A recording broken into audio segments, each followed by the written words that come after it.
Breaking news చూస్తున్నాం. హైదరాబాద్ గాంధీ భవన్ వద్ద high tension వాతావరణం నెలకొంది. జీవో నెంబర్ 317 బాధితులు కాసేపట్లో గాంధీ భవన్ ముట్టడిస్తామని చెప్పారు.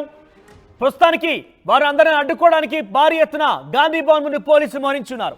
న్యాయం కోసం రోడ్డెక్కుతున్నామంటున్నారు. జీవో 317 బాధితులు కుటుంబ సభ్యులకు దూరమయ్యామని ఆవేదన వ్యక్తం చేస్తున్నారు. 2024 డిఎస్సి నియామకాల కంటే ముందే సొంత జిల్లాలకు పంపించాలని బాధితులు డిమాండ్ చేస్తున్నారు. ఎన్నికల సమయంలో బాధితులకు ఇచ్చిన హామీని కాంగ్రెస్ పార్టీ మరిచిందంటూ కూడా వారు పెద్ద ఎత్తున ఆవేదన వ్యక్తం చేస్తున్నారు.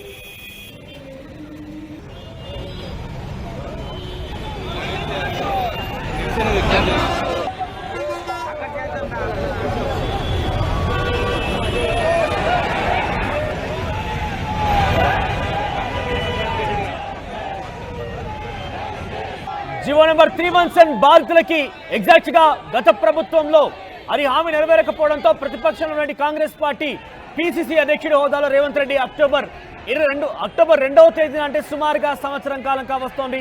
అక్టోబర్ 2, 2023న బాధితులకు హామీ ఇచ్చారు. అయితే ఆయన సీఎం అయినా కూడా ఈ హామీ నెరవేరకపోవడంతో తిరిగి వారంతా రోడ్డెక్కారు. 2024 డిఎస్సి అభ్యర్థులకు సంబంధించి ఇటీవలనే ఆ ఫలితాలు విడుదల కూడా అయ్యాయి.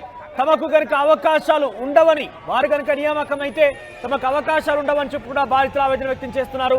సో గాంధీ భవన్ ని ముట్టడించారు. అది అక్కడ ఉన్నటువంటి బాధితులందరూ కూడా సో గాంధీ భవన్ దగ్గర కూడా పెద్ద ఎత్తున హైటెన్షన్ మొత్తం నెలకొని భారీ పోలీస్ బందోబస్తు కొనసాగుతుంది. వచ్చిన వారిని వచ్చినట్టుగా అరెస్ట్ చేసేందుకు అన్ని రకాలుగా పోలీసులు సిద్ధమయ్యారు.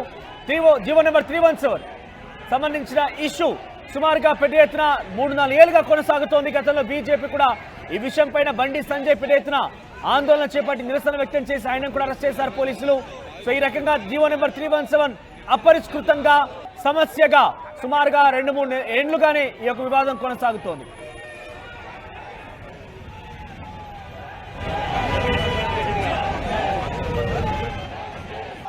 మరిన్ని అప్డేట్స్ గాంధీ భవన్ నుంచి మా ప్రతినిధి మధు అందుబాటులో ఉన్నారు. మధు, జీవో నెంబర్ 317 అనేది సుమారుగా 2-3 సంవత్సరాలకు పైబడే అపరిష్కృతంగా సమస్యగా మారింది.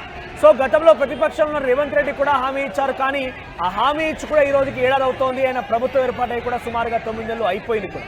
సో ఈ రోజు వరకు కూడా అపరిష్కృతంగానే ఉంది. తిరిగి మన డిఎస్సి ఫలితాలు వెల్లడించిన తర్వాత వారు కనుక రిక్రూట్ అయిపోయి నియామకం చేపడితే మా పరిస్థితి అగమ్య గోచరంగా ఉంటుంటూ వారు పెద్ద ఎత్తున ఆవేదన వ్యక్తం చేస్తున్నారు. సో ప్రజెంట్ గాంధీ భవన్ దగ్గర సిచ్యువేషన్ ఏంటి? వారి సమస్యని పరిష్కరించే అవకాశం కనబడుతోందా? ఎగ్జాక్ట్లీ 2 రోజులు అవుతోంది డిఎస్సి ఫలితాలు విడుదల చేసి. ముఖ్యమంత్రి చేతుల మీదగానే డిఎస్సి ఫలితాలు సెక్రటరియట్ వేదికగా విడుదల చేశారు.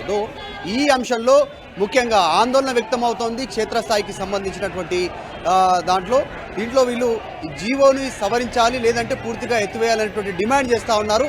క్షేత్రస్థాయిలో అన్ని ప్రభుత్వ ఉద్యోగాలకు జీవో ఎఫెక్ట్ ఉండగా క్షేత్రస్థాయిలో మాత్రం పెద్ద ఎత్తున టీచర్లకు, ప్రభుత్వానికి సంబంధించినటువంటి ఉపాధ్యాయుల పైన ఎక్కువగా దీనిపైన ఇబ్బంది పడతా ఉన్నారు. క్షేత్రస్థాయిలో ఎస్జిటి, తర్వాత స్కూల్ అసిస్టెంట్కి సంబంధించినటువంటి ఉపాధ్యాయులు దీనివల్ల ఇబ్బంది పడతా ఉన్నారు. నిజంగానే ప్రతిపక్షంలో ఉన్నప్పుడు కాంగ్రెస్ హామీ ఇచ్చింది, జీవోను ఎత్తివేస్తాము, జీవోను రద్దు చేస్తామనేటువంటిది. బీజేపీ కూడా రద్దు చేస్తామనేటువంటి హామీ ఇచ్చింది. ఇద్దరు ప్రతిపక్షంలో ఉన్నప్పుడు. ఇప్పుడు కాంగ్రెస్ అధికారంలోకి వచ్చింది.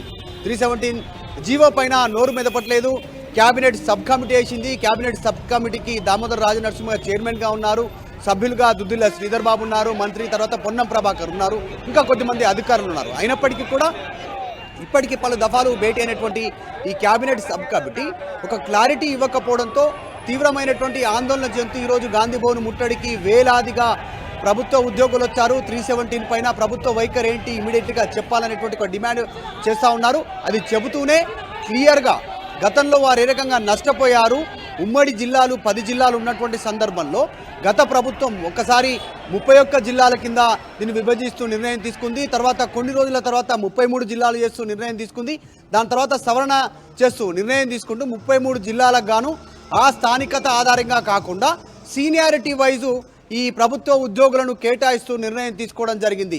జోన్లు, మల్టీ జోన్లు, తర్వాత జిల్లాల వారీగా దీనికి నియమిస్తూ నిర్ణయం తీసుకోవడంతో ఆందోళన వ్యక్తమైంది. అసలైనటువంటి స్థానికులకు న్యాయం జరగలేదు అనేటువంటిది ఎగ్జాంపుల్ మనం మాట్లాడుకుంటే మొదటి నుంచి హైదరాబాద్ రంగారెడ్డి జిల్లాలో పనిచేసి స్థానికత ఇక్కడే ఉండి ఇక్కడే చదువుకొని ఇక్కడే ఉద్యోగం పొందినటువంటి వారు ఉన్నటువంటి సిచ్యువేషన్లో సీనియారిటీ ఆధారంగా గత ప్రభుత్వం నిర్ణయం తీసుకోవడం జరిగింది. కాబట్టి ఆ సీనియారిటీ ఉన్నటువంటి వారికి వికారాబాదు, రంగారెడ్డి, తర్వాత రంగారెడ్డి శివారు ప్రాంతాల్లో ఉన్నటువంటి వారికి సీనియారిటీ ఎక్కువ ఉంటే వారు నగరంలోకి వచ్చారు. హైదరాబాద్లో కానీ రంగారెడ్డి ప్రాంతంలో కానీ వాళ్ళు వచ్చినటువంటి సిచ్యువేషన్. మొదటి నుంచి హైదరాబాద్, రంగారెడ్డి ఇక్కడే స్థానికత ఉన్నటువంటి వారు సీనియారిటీ లేకపోవడం వల్ల వీరు వికారాబాద్కి వెళ్ళారు, కొంతమంది వనపర్తి జిల్లాకి వెళ్ళారు, కొంతమంది ములుగు జిల్లాకు వెళ్లాల్సినటువంటి సిచ్యువేషన్ ఏర్పడింది. సో ఇదంతా కూడా తీవ్రంగా నష్టపోయాము. సొంత జిల్లాలు ఇక్కడే సొంత మిల్లు ఉండి ఇక్కడే చదువుకొని ఇక్కడే స్థిరపడి ఇక్కడే ఉద్యోగం సాధించుకున్నటువంటి మాకు ప్రభుత్వ నిర్ణయం 317 జీవో వల్ల మేము ఇతర ప్రాంతాలు ములుగు, వరంగల్, తర్వాత ఆదిలాబాదు, నిజామాబాదు లేకుంటే వికారాబాదు సుదూర ప్రాంతానికి కుటుంబాలను వదిలేసి కుటుంబ సభ్యులను వదిలేసి మేము వెళ్లాల్సిన పరిస్థితి వచ్చింది. ఇది అన్యాయం జరిగింది, దీన్ని సవరించాలనేటువంటి ప్రధాన డిమాండ్ చేస్తూ ఉన్నారు. అయితే పై స్థాయిలో డిప్యూటీ కలెక్టరు, తహసీల్దారు ఇంకా పెద్ద స్థాయిలో ఉద్యోగులకు ఏదైతే మల్టీ జోన్లు ఉన్నాయో అక్కడ వరకు పెద్దగా ఇబ్బంది రావట్లేదు. ఎందుకంటే తక్కువ సంఖ్యలో తక్కువ పరిమితిలో వాళ్ళు ఉంటారు కాబట్టి ఆ స్థాయి ఉద్యోగులు, ప్రభుత్వ ఉద్యోగులు అక్కడ ఇబ్బంది జరగట్లేదు. కానీ జిల్లా స్థాయికి సంబంధించినటువంటి 33 జిల్లాలుగా విభజించి కేటాయించినటువంటి ఈ ఉద్యోగుల్లోనే క్షేత్రస్థాయి ఉద్యోగులు తీవ్రమైనటువంటి ఆందోళన ఉంది. వీళ్ళంతా కూడా ఆయా ఇబ్బంది పడుతున్న ఉద్యోగులు ఆందోళన వ్యక్తం చేస్తూ ఉన్నారు. ఇచ్చిన హామీ నిలబెట్టుకోవాలనేటువంటిది గాంధీ భవన్ని ముట్టడించినటువంటి సిచ్యువేషన్ కనిపిస్తూ ఉంది. క్యాబినెట్ సబ్ కమిటీ కూడా ఇంతవరకు క్లారిటీ లేదు. ఇప్పటికే పలుసార్లు భేటీ అయింది, నిర్ణయాలు తీసుకోవడం జరిగింది. సో పైరవీ చేసుకునేటువంటి ప్రభుత్వ ఉద్యోగ స్థాయి ఎవరైతే ఉన్నారో రాజకీయ పార్టీ నాయకులకు దగ్గరగా ఉన్నటువంటి వారు, యూనియన్ లీడర్లు వారి ఇన్ఫ్లుయెన్స్ ఉపయోగించుకొని వారి ఇష్టం ఉన్నటువంటి పోస్టులకు వెళ్తూ ఉన్నారు. కానీ క్షేత్రస్థాయిలో పరిచయాలు లేనటువంటి వాళ్ళంతా కూడా ఇబ్బంది పడతా ఉన్నారు. తర్వాత ఆరోగ్య సమస్యలు ఉన్నటువంటి వారు, కేంద్ర ప్రభుత్వ ఉద్యోగాల్లో ఉన్నటువంటి వారు, రాష్ట్ర ప్రభుత్వంలోనే భార్యాభర్త పనిచేసేటువంటి వారికి ఇబ్బంది పడతా ఉంది. భార్య ఒక దగ్గర పనిచేస్తుంటే భర్త మరో దగ్గర పనిచేస్తూ ఉన్నటువంటి సిచ్యువేషన్ ఉంది. సో వారికి ఆప్షన్లు ఇవ్వాలి, మళ్ళీ దీన్ని అన్యాయం జరిగినటువంటి వారికి అవకాశం ఇవ్వాలనేటువంటి డిమాండ్తో ఈరోజు 317 బాధితులంతా కూడా గాంధీ భవన్ ముట్టడించారు. వేల సంఖ్యలో అక్కడికి రావడంతో అంతర్గతంగా కాంగ్రెస్ పార్టీ నిర్ణయంలో భాగంగా పిసిసి అధ్యక్షుడిగా మహేష్ కుమార్ గౌడ్ అయిన తర్వాత బుధ శుక్రవారాల్లో మంత్రిలో ఎవరో ఒక మంత్రి వచ్చి ఇక్కడ ప్రజాభవన్ గా దాన్ని మార్చాలి, ప్రజలు ఇక్కడికి వచ్చి సమస్యలు చెప్పారు కాబట్టి ఈరోజు బుధవారం కూడా సో అక్కడ బహుశా నాకు తెలిసి ఈరోజు శ్రీధర్ బాబు టైం అయి ఉంటుంది. ఆయన కూడా అక్కడే ఉన్నారా? ఆయన ఇది విషయం పైన మాట్లాడే అవకాశం ఉందా? ఎగ్జాక్ట్లీ, చాలా కీలకంగా వీళ్ళంతా కూడా భావిస్తూ ఉన్నారు. ప్రభుత్వం వెంటనే దీన్ని నెరవేర్చాలనే డిమాండ్ చేస్తూ ఉన్నారు. చూడాలి మరి.